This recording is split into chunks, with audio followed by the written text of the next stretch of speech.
2023년 6월 2일 5분 성경 묵상을 시작합니다. 본문은 사무엘하 24장 10절입니다. 다윗이 인구조사를 한 후에 그 마음에 자책하고 여호와께 아뢰되 내가 이 일을 행함으로 큰 죄를 범하였나이다. 여호와여 이제 간구하옵나니 종의 죄를 사하여 주옵소서. 내가 심히 미련하게 행하였나이다 하니라. 오늘은 다윗을 보니 희망이 보입니다 라는 주제로 같이 은혜를 나누겠습니다. 다윗은 요압 총사령관을 앞세워 이스라엘 최북쪽 단과 가장 남쪽 브엘세바까지 두루 다니면서 이스라엘의 각 족속의 병적을 조사하게 했습니다. 그러나 요압은 왕에게 왕의 여호와 하나님께서 100배나 더하게 하사 내 주 왕의 눈으로 보게 하시기를 원하나이다. 그런데 내 주 왕은 어찌하여 이런 일을 기뻐하시나이까? 라고 한 소리를 하였습니다.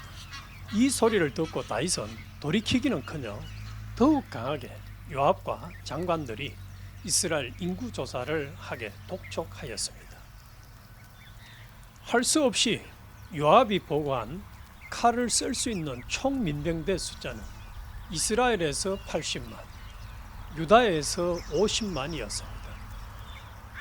다윗은 인구 조사를 한 후에 양심의 가책을 느꼈습니다. 그러고는 제가 이런 못할 일을 해서 큰 죄를 지었습니다. 저는 참으로 어리석었습니다. 여호와 하나님, 이 종의 죄를 용서해 주십시오 라고 기도를 드렸습니다. 이때 여호와 하나님은 예언자 가드를 통하여 다윗이 본문에서 읽은 것처럼 세 가지 중 하나를 선택하도록 하였습니다. 첫째, 7년 기근. 둘째, 왕이 대적에게 쫓겨 석 달을 도망다니는 것. 셋째, 왕의 영토 안에 3일 동안 전염병이 드는 것. 이 세 가지 중 잘 생각해보고 결정하라고 제안하였습니다. 이 세 제안 중에 다윗은 사람에게 죽는 것은 원치 않고 전염병을 선택하였습니다. 때는 보리 추수할 무렵이었습니다. 이에 하나님은 그날 아침부터 정한 시간까지 이스라엘에 전염병을 내리셨습니다. 그래서 다한에서 브엘세바에 이르기까지 7만 명이나 죽었습니다. 그러고 나서야 전염병을 이스라엘에서 멈추셨습니다. 다윗은 이 외에도 한가히 지붕 위를 거닐다가 우리아를 발견하고는 마음이 어두워져서 우리아의 아내 밧세바를 범하는 간음죄를 범했습니다. 그런데 덜컹 밧세바가 임신을 했습니다. 다윗은 자신의 잘못을 숨기기 위해 우리아가 자신의 아내와 동침하도록 하여 자신의 통간 사실을 은폐하려고 하였습니다.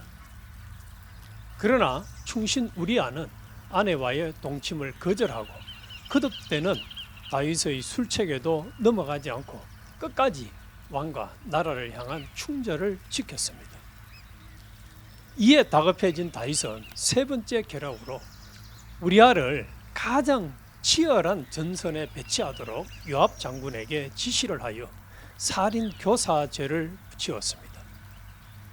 치졸, 치밀, 잔혹한 살인극은 우리아와 다른 군사들 모두를 결국 죽음으로 몰아넣었습니다.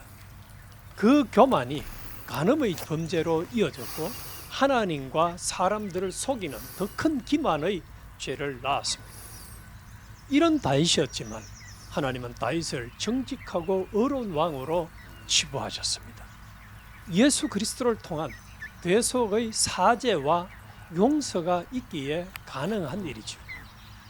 하나님은 8세의 왕위에 오른 요시아가 여호와 보시기에 정직히 행하여 그 조상 다윗의 길로 행하여 좌우로 치우치지 아니하고 라고 칭찬하셨습니다. 이는 다윗이 여호와 보시기에 정직한 왕이요 정직한 왕의 표준 모델로 삼고 있음을 명확히 하신 것입니다. 또 신약 성경을 시작하면서 아브라함과 다윗의 자손 예수 그리스도의 세계라고 소개하고 있습니다. 이는 믿음의 조상 아브라함과 정직하고 의로운 왕의 표준 다윗을 자랑스럽게 내세우십니다. 따라서 오늘 우리는 다윗을 보면서 희망을 보게 됩니다. 이런 희망을 볼 수 있는 근거는 철저히 다윗이 어려워서라기보다는 하나님의 예수 그리스도를 통한 우리의 죄를 용서하시고 기억도 않으시기 때문입니다. 이 대속의 은혜로 새롭게 죄 없는 자, 의로운 자, 하나님과 화목된 자로 거듭난 새로운 피조물 된 자 된 것에 감사하여 청종의 삶, 믿음의 삶을 살아서 하나님께 영광을 돌리며 사시기를 주님의 이름으로 축원합니다. 우리의 지난 과거를 생각하면 희망이 없지만 예수님의 대속과 다윗을 생각하면 우리도 희망이 있는 자들입니다. 할렐루야.